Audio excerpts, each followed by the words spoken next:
This podcast is brought to you by Infinite Resources, a local staffing agency connecting diverse job candidates in central Iowa companies. Amplified.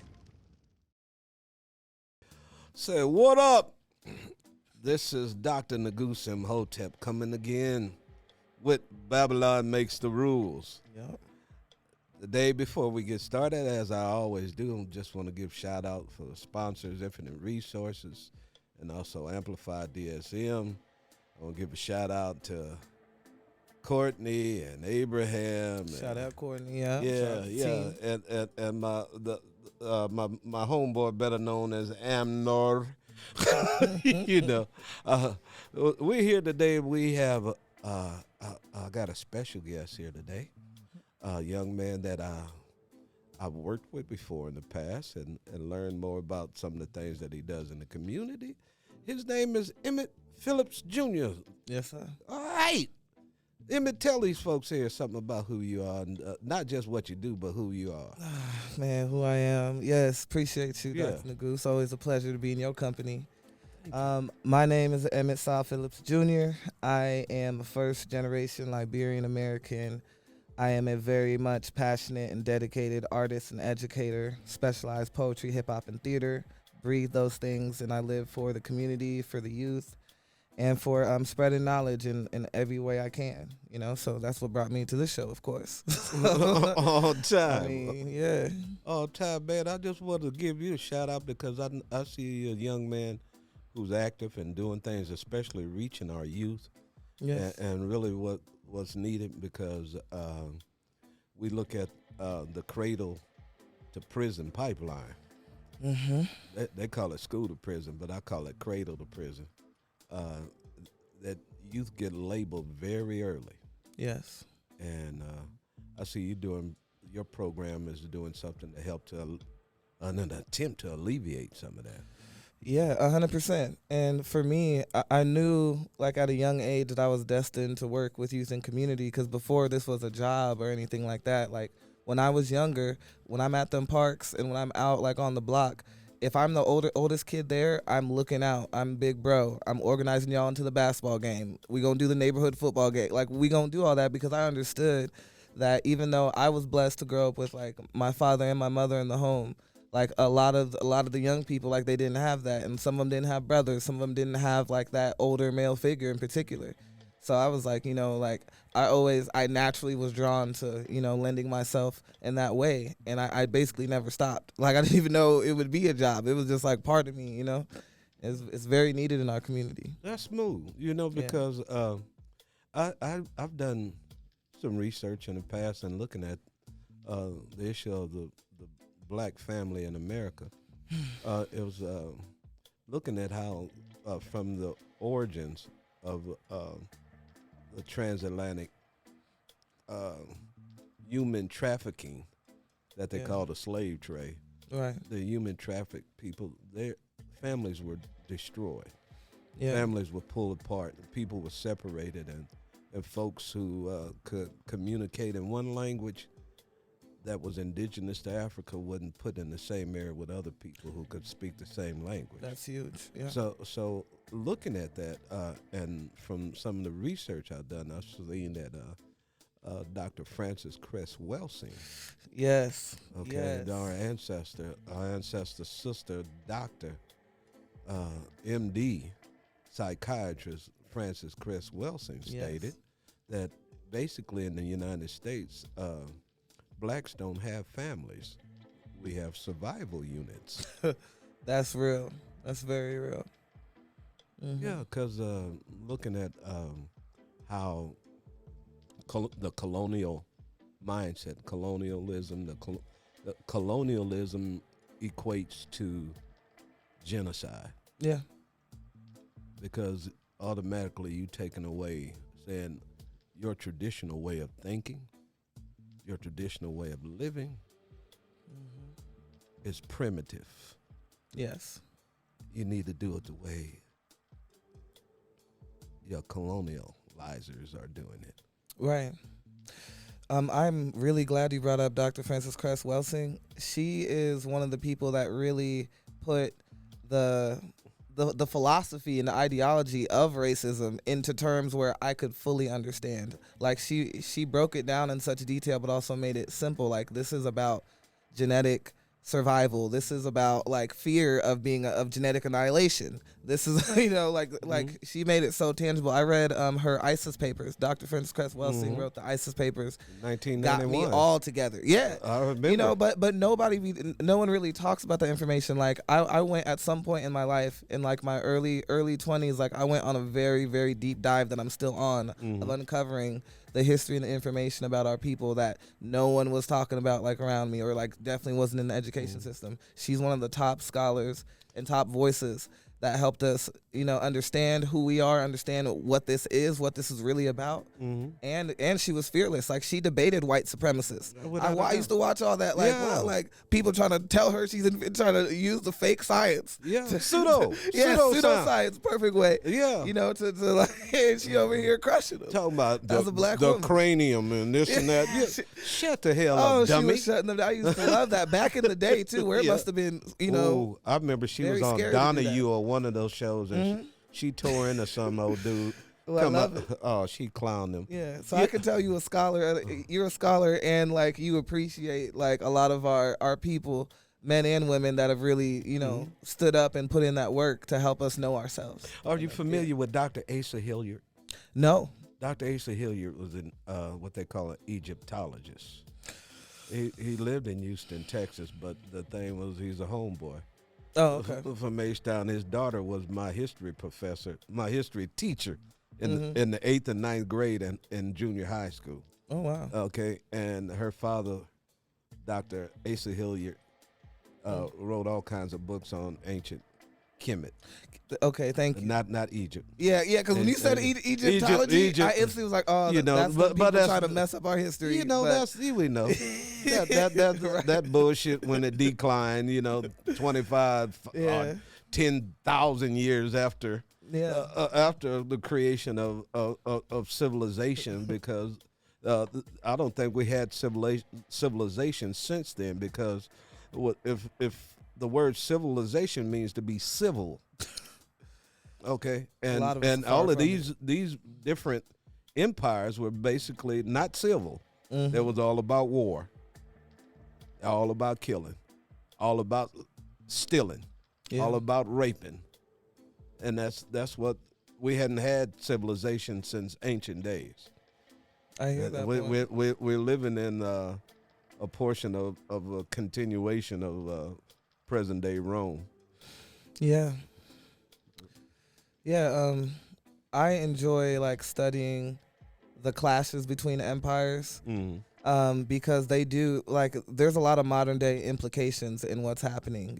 Like before, when I first understood that, like, if you were a Muslim nation, which was like what a lot of our African ancestors were at the time, like, and you were defeated by a European Christian force, they converted you to Christianity, and it was the same other way. And I was like, wow, like, I wonder how how this impacts, like modern day Black Christians and Black churches. Like, sometimes I just like to look back and then see, like, what is the real effects of some of this stuff today? What does it look like? It's called mental genocide. Yeah. That's what it is. It's subliminal mental genocide. Because when you have to look at somebody else to save you that look like your oppressor, you're insane. You're insane, to do that. What got me, and what you're saying, looking at all of this and looking what people are talking about today, talk about the levels of technology we have today and AI and all of that kind of junk going on. I see that you are with a teen tech. Yes, a Best Buy Teen Tech Center here in Des Moines. Yes, absolutely. And you're located where? We're located in Mainframe, and Mainframe Studios in Des Moines, and just to help people understand like how that comes about. So there's a national initiative that Best Buy started to increase the technology access and competency for young Americans just around the country. So our Oak Ridge, which I've worked with and continue to work with for several years, Oak Ridge is the host organization for this Best Buy collaboration to take place. So the center is at Mainframe. Sometimes people like think it's disconnected, but it's connected. Yeah.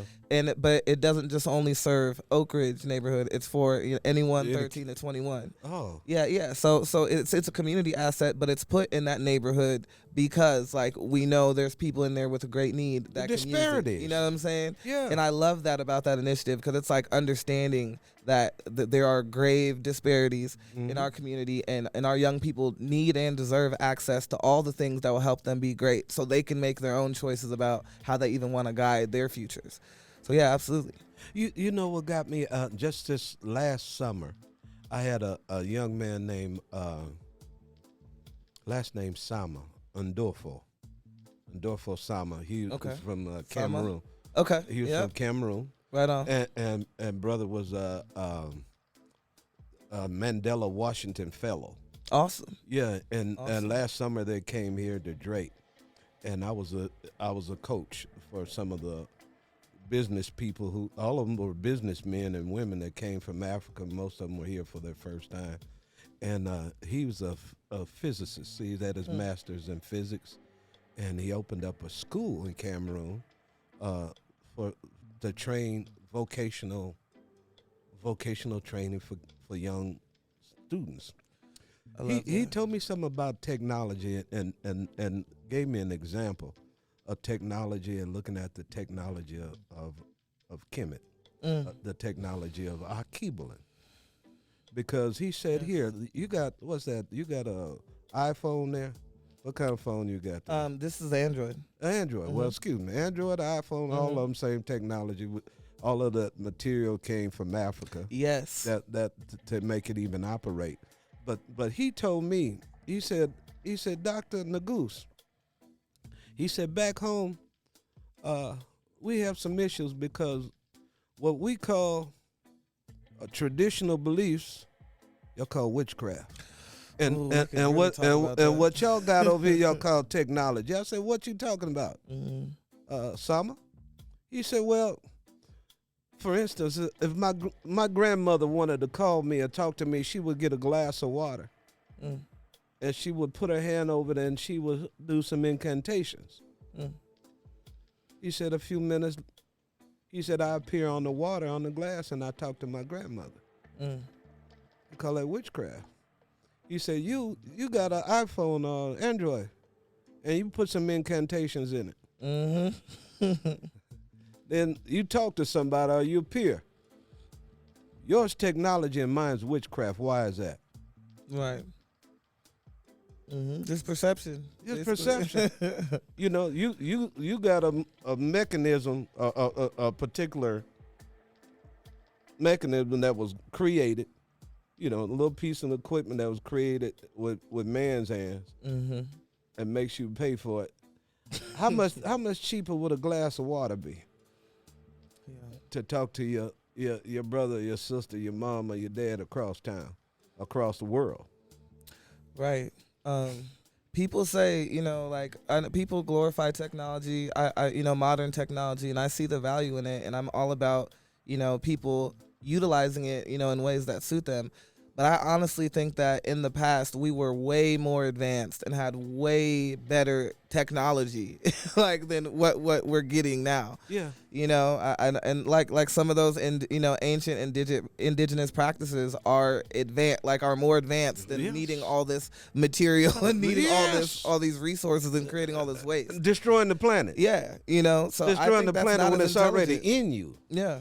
And I understand a part of the work of a colonial empire taking over is making sure that you're reliant on these new things that come through me and disconnected from your old ways of doing things, viewing the world, communicating, all of those things. Yeah.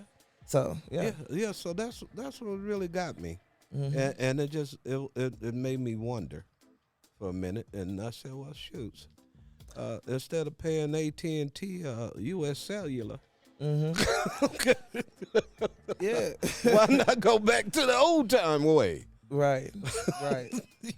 And but in order for our people, the average black person today is not only are they underexposed to this knowledge and these practices, like they have been so thoroughly brainwashed, they're almost adverse to this stuff. Like there's stuff that I'm on that comes from the ancestors and comes directly from my bloodline. That if I told these folks, they would think I'm a witch. They think, well, you are. That's who you are, man. And it's like, yo, hey, man.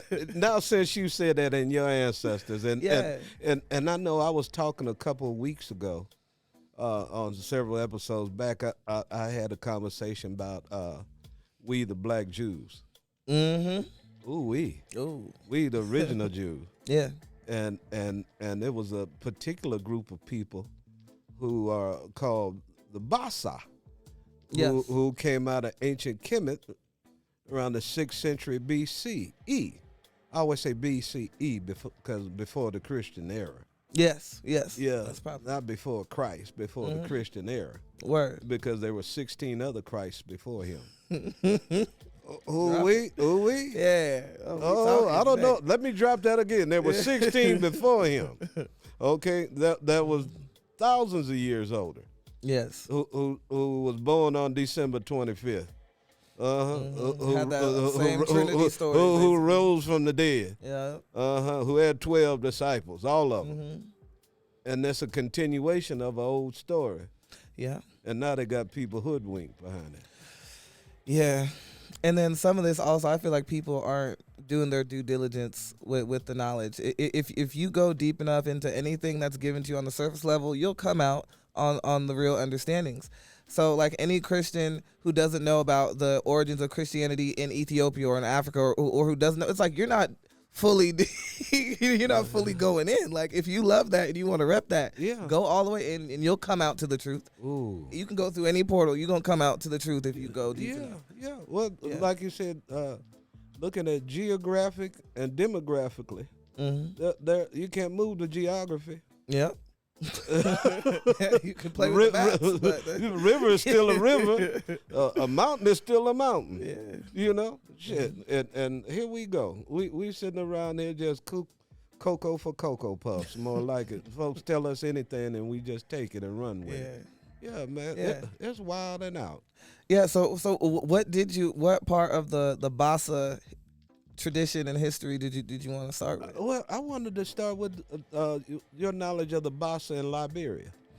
Yeah, okay. So I'll say like most of my knowledge about my family comes through my grandma directly, like my grandma that's in the States, my grandma Vicky Dean, and my mom and my dad, you know. So it's a lot of firsthand knowledge and also like a lot of spoken stuff. Mm-hmm. So and my grandma is someone that like I have to still double check everything she says like the best I can, you know what I'm saying? Because in her age, you know, I just want to make sure like, you know, with oral stories, I want to do my best to make sure like I'm knowing, you know, the right thing. So I'm going to give it to you like I was taught, you know. So on my mom's side, there is a place called Harlemville in Liberia that's based off Harlem because there's this deep connection between America and Liberia, you know. So on my mom's side, my great granddad's parents were both from Harlem, New York. They're both from Harlem, and when they went over to Liberia and settled there, they had, you know, like Little Harlem. Yeah. So it's a Little Harlem, and that's in Bassa County, and it's Bassa people over there. Like there's several tribes in Liberia. Bassa is like a very respected and older indigenous tribe with a lot of ties. So I'm actually interested to learn more about some, you know, history way beyond what my family knows. But I know, like they come, you know, my mom's side is Bassa on that side. Well, the research that I did about some of the Bassa in Cameroon, they still conduct and follow some of the Levitical laws. Not some of them, mostly all of them. So at a time when a woman is on her menstrual, they're separated for 8 days. Yep. And in their own house, own place to stay, and other people come and bring food and help. And then there's a period of cleansing afterwards. They also look at circumcision on the 8th day. They still follow that. They still follow kosher or Hebrew laws. I'm not going to use kosher, because that's a German Jew term. They use Hebrew laws that they cut and let the blood drain from the animal before having it. And the same thing amongst the Muslims, they go halal. But the Jews call theirs kosher. Yes. Okay, same thing. It's a particular process to do those meats and vegetables too. So they follow those patterns. They do. They still follow what the Pentateuch, what the Old Testament Pentateuch, meaning the first 5 books of the Bible. That's what they are. The Torah, whichever one, the Torah, because they follow those guidelines to this day amongst some of the Bassa in Cameroon. And I'm saying, like, they stated, in other words, that their ancestors left out of North Africa around 70 A.D. After CE, in other words, after the death of the Christ, right? So they continue to follow this pattern, and they state. I remember looking at a bunch of old maps of Africa and West Africa, especially, like in the 15th, 16th, 17th century. It was probably 15th century, 16th century. Well, they had those old maps, but they would have areas of the maps where they call it Ouda, Ouda. That's Judah. Wow. Yes, that makes sense. Because I heard the J isn't even like that wasn't a part of the language at that time or the alphabet over there. Like J didn't come into existence until the time after Christopher Columbus. Right. Okay. So okay. I heard something like that, but I never heard it confirmed. And then if the Messiah's name was Yeshua, okay, and then you look at from an academic standpoint, when you look at a name, you don't change the name. Yeah. Academically. The name remains as it is. As it should. As it should, because that's the name. Jesus is a European concept. Yeah. That a bunch of black folks talking about, oh, Jesus. I was one too. I still talk to brothers and preach and teach. I know it. I know it because I'm an ordained minister in 2 different denominations. But I come to the point where we evolve. Yes. That's what I like about you. It's like there's nothing wrong with like a person having the knowledge they have, like at the time they have it. It becomes a problem when you get fixated in that and you're like, I know all about this, and then you've really stopped your growing period, and then you stay there. Then you run into the realm of ignorance because you have people that aren't even Christian that know more about Christianity than you. Let some water sit still. It gets stagnated, don't it? Yeah, you gotta evolve with it. You gotta keep building on it, and that's amazing. Like I love when people do that. And like, that's what I do too, the best of my ability. I looked at that man and kept looking and kept looking and kept looking because I said, if you really do, I come to find out, I thought I knew what research was until I went back to school. And then even though I went through that Frankfurt School of Thought, I know that it's a bunch of bullshit.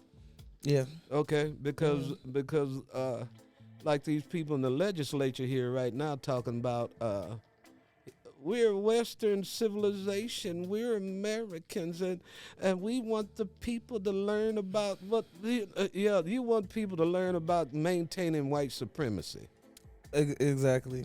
And a person like me who happens to be a academic who's a CRT theorist, that I'm an enemy to the state of Iowa. Because I'm going to tell you the history about the true history, not just a portion of what they want you to know. Yeah. And it holds all people back. It just doesn't only hinder the growth of black people. It hinders the growth of humanity to suppress human history and knowledge that would enrich everybody's lives. Like, I love that you like to touch on some of the, the more occult history, and it's occult only because it's not talked about. It's like you have to go dig, find, you got to know, Dr. Ben, you got to know Dr. Ivan Van Sertima, you got to find out who friends, there's a lot of people that will put this stuff out. But John Henry Clark. Dr. John Henry Clark, these are heavy hitters. But Chancellor Williams. It's like you got to be almost in a secret society of black people to be knowing about these people. Jacob Carruthers. All of them brothers, you know what I'm saying? All of that. Dr. Jeffries. Oh, my God, man. And I like knowing about these people, listening to their lectures, like studying, like that stuff did a lot for my growth as a person. And I understand, I'm like, wow, like it takes a hunger though. Because if I would have just stayed on my regular path, I would have never, like you have to be a self, you have to have a desire for yourself to go get it. Because I don't expect it to ever be mainstream. Man, I remember when I went back to school after dropping out. Mm-hmm. I dropped out back in like 1982. That's a long time ago. Some of y'all weren't even born.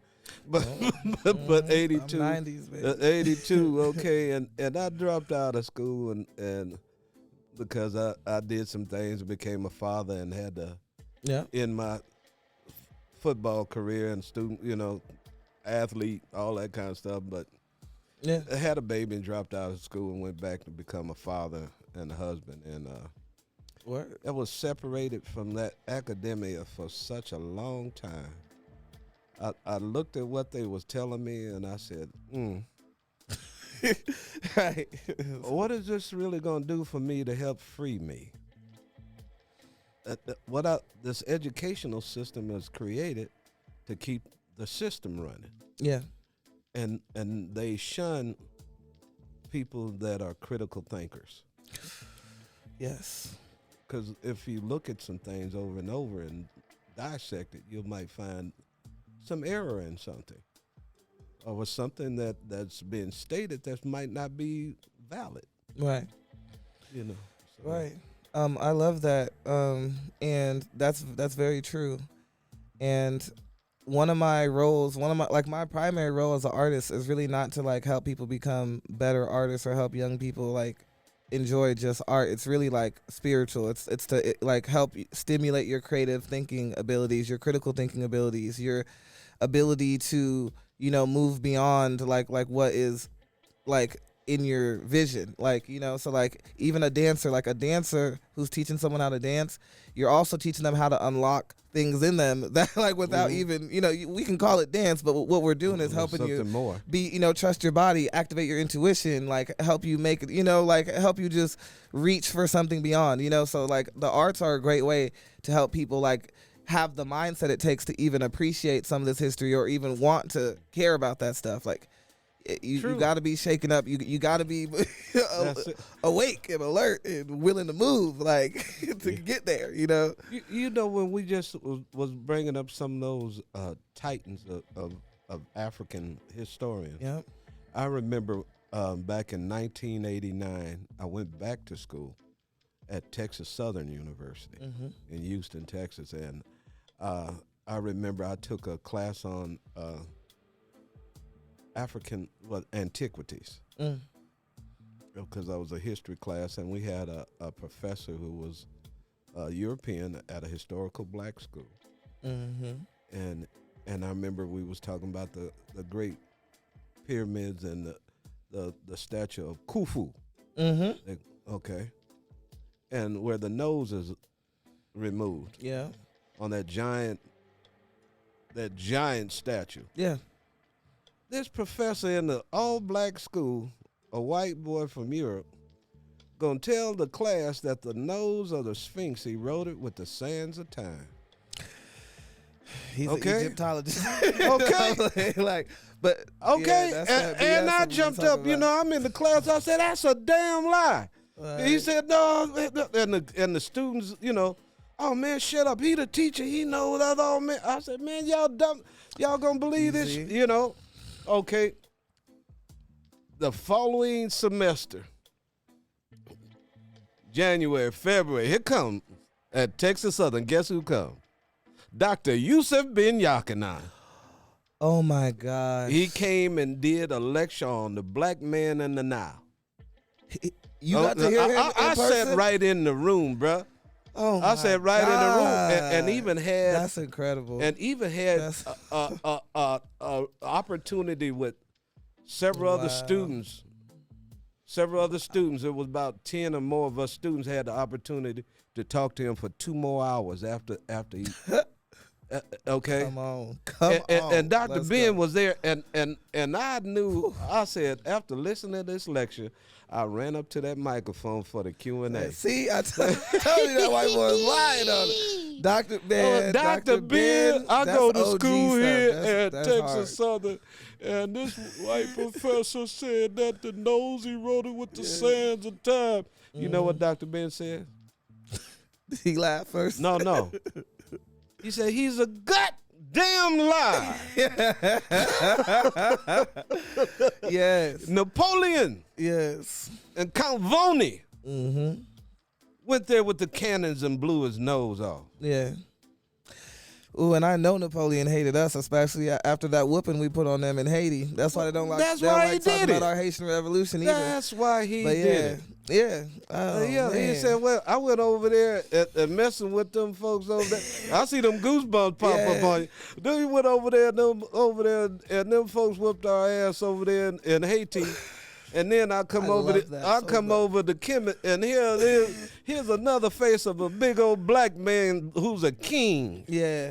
On a lion's body. See, it's almost criminal for them not to talk about. They tell us about, how you gonna tell us about Napoleon in our history classes and not talk about General Toussaint and not talk about the Haitian Revolution. Talk about that led to the purchase of Louisiana. You're not going. How y'all not going to talk about that?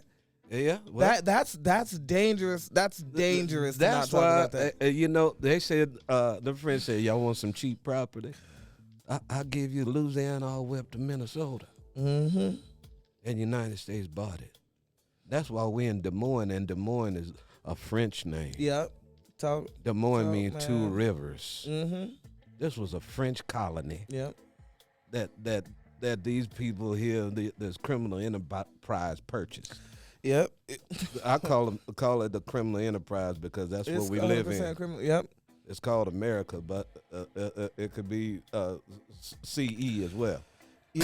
Yes, brother. And I love how this conversation is flowing all these different ways, but it all connects, you know, because like we talk about our technology and our spiritual systems.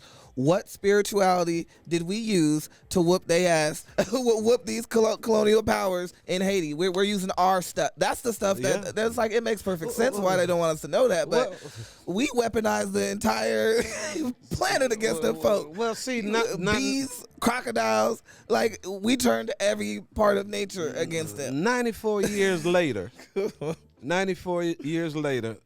Adwa, Ethiopia, 1896, the Battle of Adwa, the Italians came to try to overtake and colonize Ethiopia. Yeah.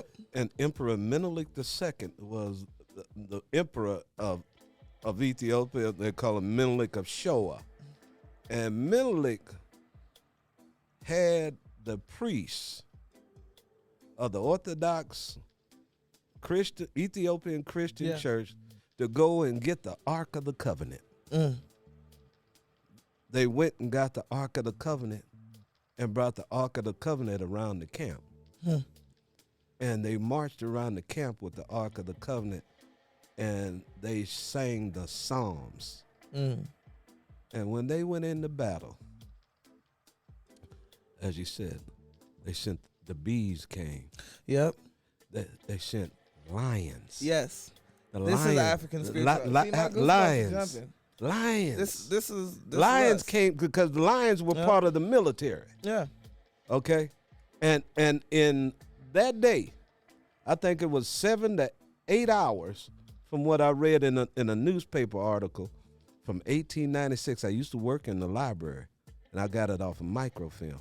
And they said it was close to 16,000 Italians that was killed by a group of backwards black people. Yeah. Who didn't have no the conventional weapons of the time.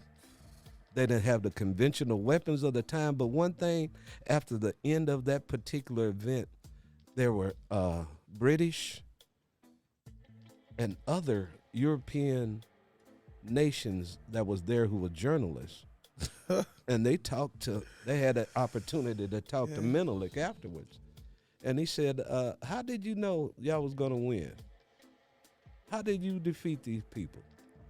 And Menelik told him, the 68th Division of Psalms. Yeah. He said, Prince shall come from Egypt, and Ethiopia shall stretch forth their hand unto God. He said, we have God on our side. 100%. 100%. And to this day, they still bitter. Ethiopia and Haiti. Haiti started it first, was the first butt kicking of a major Western convention. They teamed up. Prior, at least 3 different nations, European nations together to try to take them down. Prior to Hannibal Barca, though. Oh, yes. That's General Hannibal. Yeah, Hannibal. Let's go. Yeah, cause came out of Carthage. Yep. And came in. They tried to make him look. They tried to teach. In like history, when I was exposed to him, they made him see, without directly saying it. I don't know if they directly said it, but they would make me think he was a white man because he was such a great military general. Like, it was not explicitly like told to us, even as we learned about him. Like, this is a brother that is the reason why, like West Point and like all these military academies is learning from him. You too young to understand back or remember. I ain't gonna say you too young to understand. You too young to remember probably Burt Lancaster. No, I'm not. Burt Lancaster was a white actor that was hung out with Charlton Heston and all them kind of, around that era. And the movies had Burt Lancaster playing Hannibal. Is he white? Yeah, white boy. So yeah, stuff like that is like white boy coming from Africa. I hate when they do stuff like that. But yeah, just to like for us not to feel connected to that. Yul Brynner playing Ramses. Yep. Come on. Cleopatra is some white woman. Elizabeth Taylor. Else? Yeah. Like Charlton Heston, Moses. Man. Come on, they man. so wrong. But it does play with the the psychological warfare of that. I understand. I understand it. I'm like, damn, but that's crazy. It's just I remember. I know we just been ramming and running and jumping around, but I remember a great book of one of my fraternity brothers, Dr. Carter G. Woodson. Yes. The Love him. Education of the Negro in America. Carter G. Woodson is a staple, and they don't talk about him. There's black people that don't even mention that brother. Like, they don't. Like, what? Negro History Week. Like, he's the founder of so much black culture and history and literature, but it's like only the real black scholars deal with him and honor him and talk about him. Yeah. So, man, he's huge. If you read that book, today and just take the word Negro out and put African American, it seems like he wrote the book about 5 minutes ago. Right. Because it's the same shit going on. Yeah. And he also wrote 100 Amazing Facts about the Negro, right? That's Carter With complete proof. Yeah. See, those books will help us get right. Man, our people need to go get some knowledge. That wasn't him. That was Joel Augustus Rogers. J.A. Rogers? Yeah, yes, J.A. Rogers. Okay. So J.A. Rogers and Carter G. Woodson are black authors that need to be in our lives, like just period. Yeah, J.A. Rogers, yep. Joel Augustus Rogers. Any book by Dr. Ben is go. Any book by Dr. John Henrik Clark, like, yes, we need this stuff in our lives. I have a book at home called Ancient Kemetic Knowledge, and it's Dr. Ben and Dr. John Henry Clark did it together. That's powerful. So okay. So that's. I think I first heard the name Al-Kebalan from Dr. Ben. Yeah. And like like understand, like once I realized, like, there's the name Africa, even like there's like this Roman conqueror Scipio Africanus or Greek, Greek term. Like it came, I'm like I started just peeling back little layers. There's a lot to peel back, but I'm just like, damn. See, like they I said, switched up a lot on this. I used to work in the library, like I said, and they paid me to read. And when I found out that Thales, Socrates, Plato, Aristotle, what's his other one? Pythagoras, Democritus, and another one was called Dionysus something. I forgot his last portion of the name. All 7 of them traveled to Africa to get their knowledge. That's where they got it from. Yep. And the real ones were great. Like, they'll say that. They wasn't even trying to hide it. Like, 7 of them. They was grateful. Got their knowledge from ancient Kemet. Mm-hmm. And all 7 of them died the lives of martyrs. Yeah. You know why? Because the knowledge they had, the people thought they was practicing witchcraft. Yep. Yep. Yeah. Because the knowledge was way above the capability of a Neanderthal mind. Absolutely. And it still is. To this day. Yeah. And his name is Donald Trump.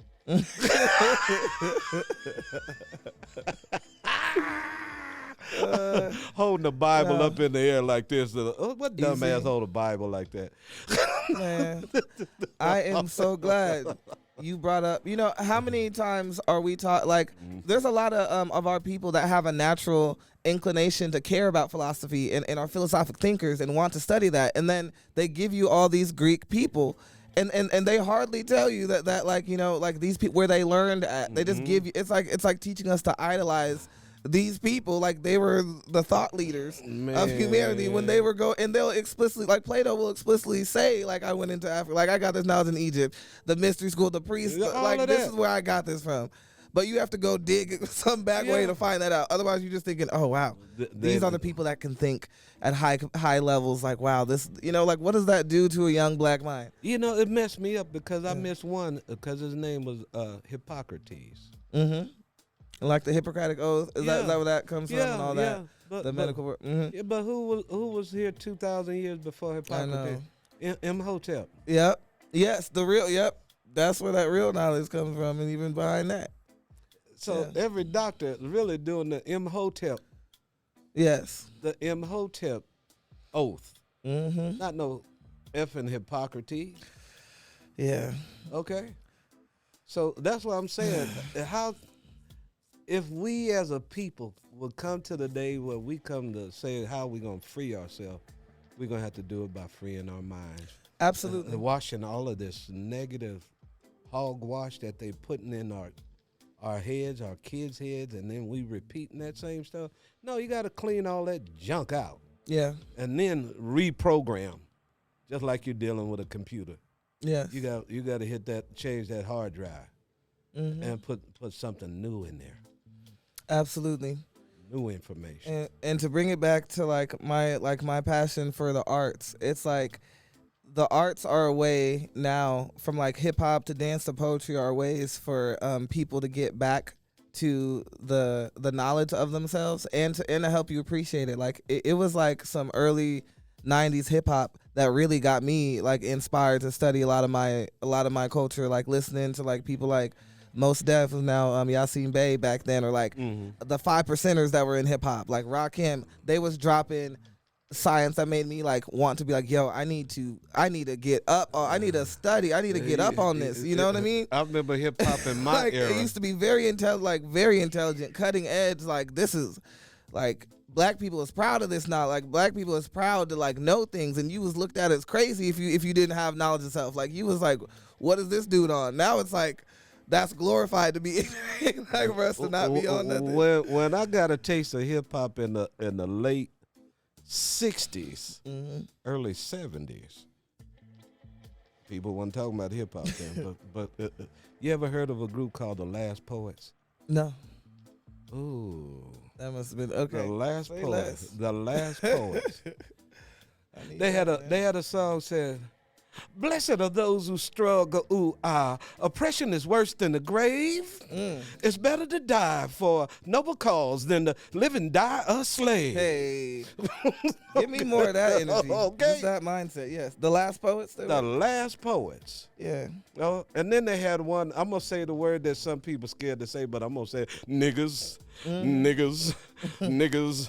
Niggas, oh niggas, niggas, oh niggas. He said niggas play football, basketball, and baseball while the white boys cutting their balls. Niggas, niggas, niggas, oh niggas, oh niggas. One thing about niggas I don't love is niggas afraid of revolution. Facts. Facts. Yeah. Ooh. That type of spirit. Okay.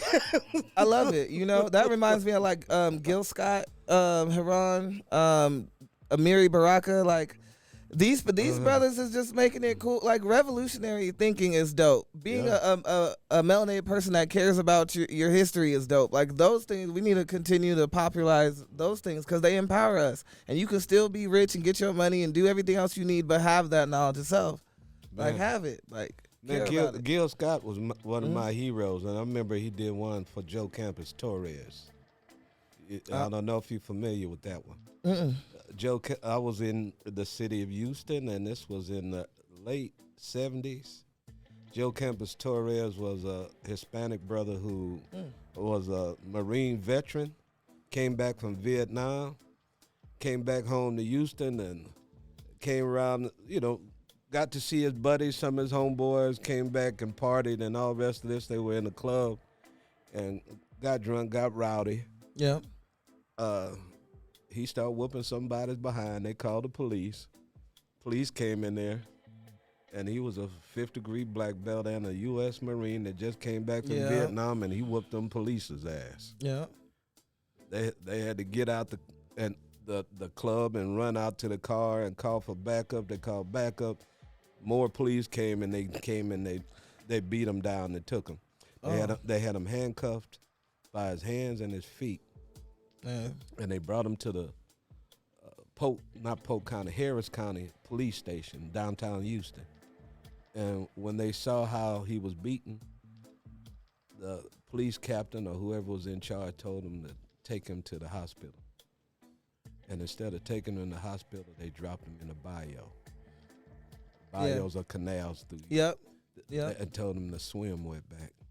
And they get while shackled, right? Handcuffed behind his back. Head and feet. Feet handcuffed and threw him in the water. Yeah.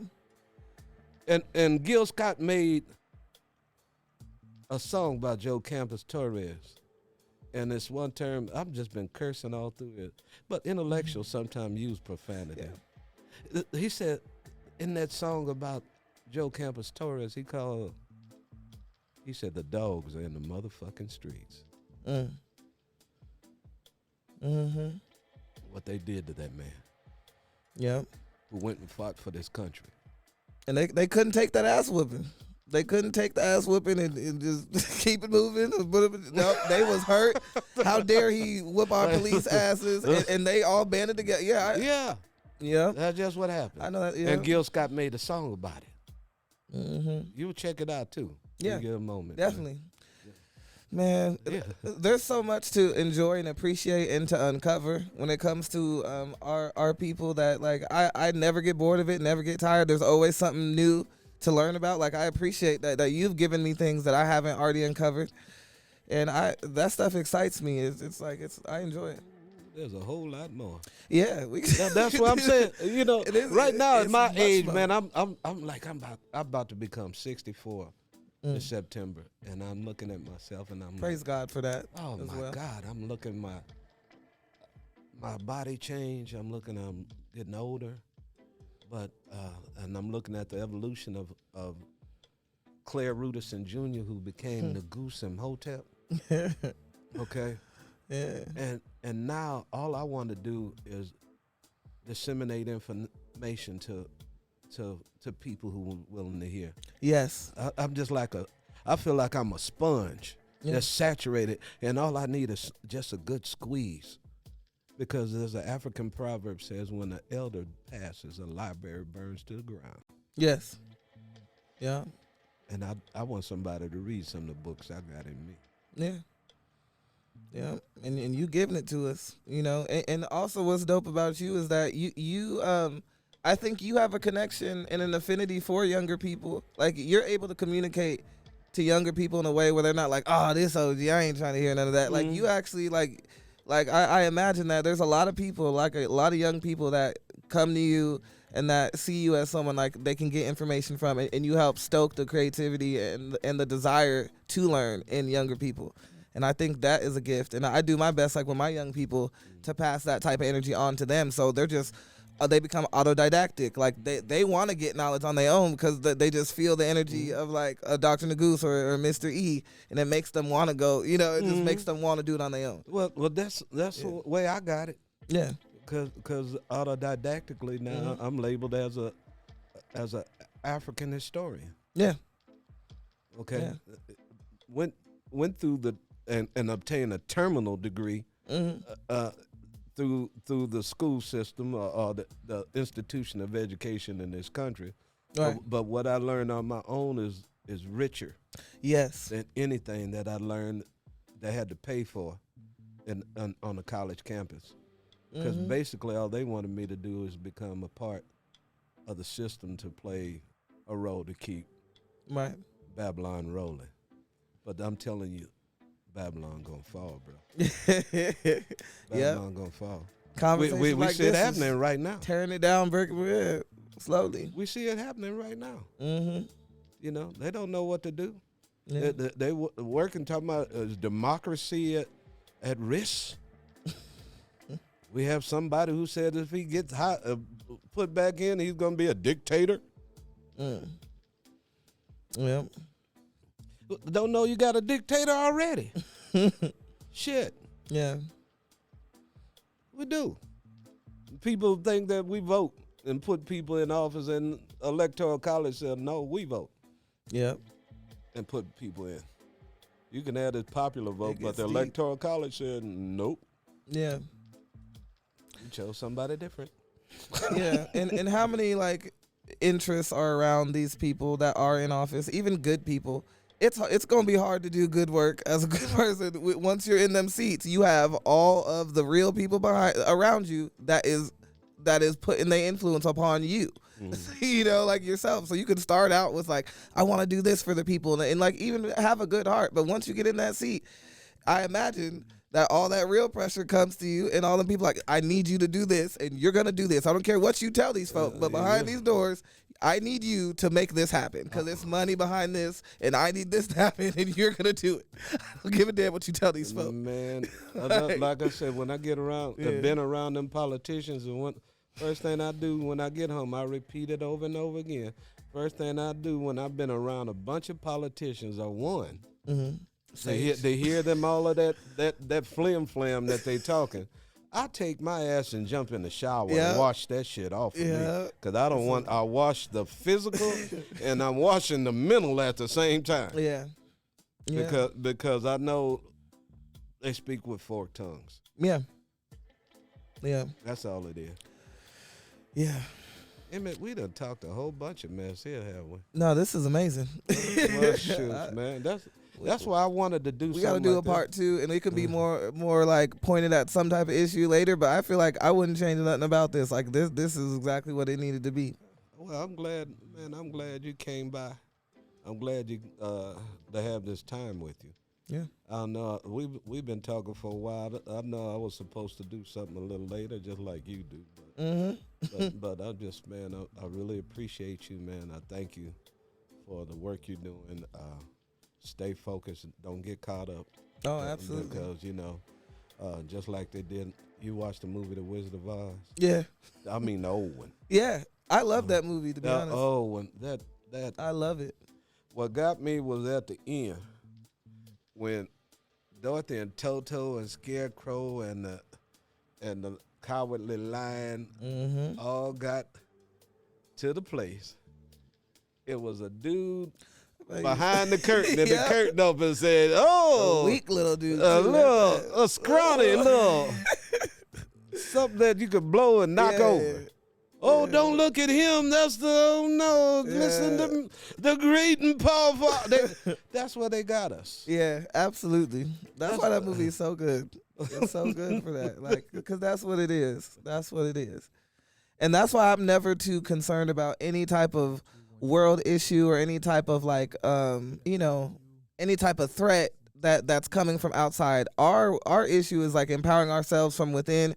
We'll be all right. Like our people have survived through all type of things. The more we dive in, the more we empower ourselves, the more we do that enrichment of our culture and tap back in, that should be our main focus. We don't need to be caught up worried about fearing nothing. Like, we are the solution and we are our biggest problem. So the more we do stuff like this, we gonna be all right. You know, it's an old adage: free your mind, and your ass will follow. Hell yeah. Straight like that. Straight simple. like that. That's simple, man. Yeah. Well, man, I said thank you, brother, for the time. And like I said, we want to do this again. Yes, absolutely. I want to give a shout out again to my brother, Emmett Phillips Jr., and the Teen Tech program that's connected with Oak Ridge and Best Buy. Yes. I could see great things coming out of that. And I want to give a sound off to everybody out there in the social media world. If you're offended, okay. If you're not, still. But if you're really offended, so what? We go. Keep learning. Keep learning. Keep living. Yeah. And everybody, y'all have a great weekend. This Drake Relays. I'm going to try to find some barbecue somewhere. Yeah. Support some black businesses. Go get out there. Support us. Yeah. Hey, man. Mo, where Mo Kason at? Don't he have I know he's the baddest barbecuing champion and going around. Where's his spot at? That's who I want, some of that barbecue. Some of that tournament barbecue. Y'all take it easy. Yeah. Bye. Thank now. you.